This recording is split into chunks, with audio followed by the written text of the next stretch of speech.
Good morning, friends. Today's topic is hope and faith. The word hope appears more than 100 times in the Bible. Let's look at Romans 15:13. Now the God of hope fill you with all joy and peace in believing, that ye may abound in hope through the power of the Holy Spirit. And Hebrews 11:1 tells us, now faith is the substance of things hoped for. It is the evidence of things not seen. This verse is not so much a definition of faith as it is what faith does. Psalms 31:24 tells us, be of good courage, and he shall strengthen your heart, all ye that hope in the Lord. To keep these candles lit, we must not let any negative thoughts come in. The Lord will not leave us during periods of adversity.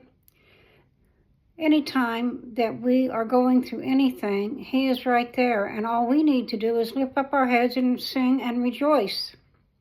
God is faithful and does not fail us.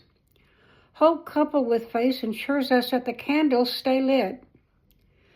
Psalms 33:11 tells us, be glad in the Lord and rejoice, ye righteous, and shout for joy, all you who are upright in heart. Friends, God is willing to bestow his favors to those who keep their candles lit. He has a principal rule for those who hope with faith, for those who will receive him abundantly. He is able to do abundantly whatever we ask or think. Psalms 81:10 tells us, open up thy mouth wide and I will fill it. We know that delighting ourselves in the Lord is not always easy. Sometimes negative thoughts will try to creep in, and they will try to blow out those candles. The cares of the world will start to creep in, and our relationship with God begins to wane. Our prayers are not as fervent as they once were. Isaiah 40:31 tells us, but they that wait upon the Lord shall renew their strength.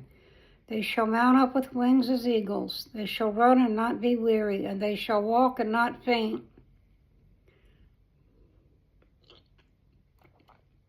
When I was a child, I lived in a tar paper and wood shack.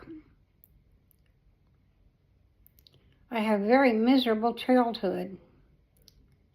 I remember going to school in the first grade, and I had to go to the bathroom really bad, and I raised my hand, and the teacher just ignored me. So I'm sitting there squirming in my seat until I couldn't hold it any longer. Then I got up and I just peed. Of course, from that time on, the kids at school made fun of me all the time. So my childhood was not very nice. I hated school. But God put a little mission church at the top of the hill. And I remember on a hot summer's day looking in the window of that church.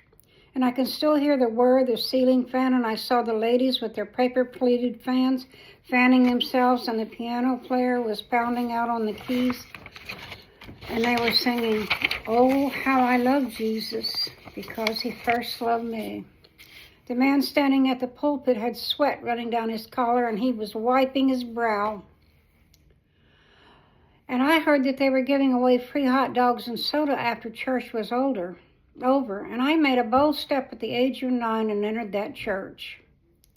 And I found out, friends, that Jesus loved me. So the candle of hope was lit.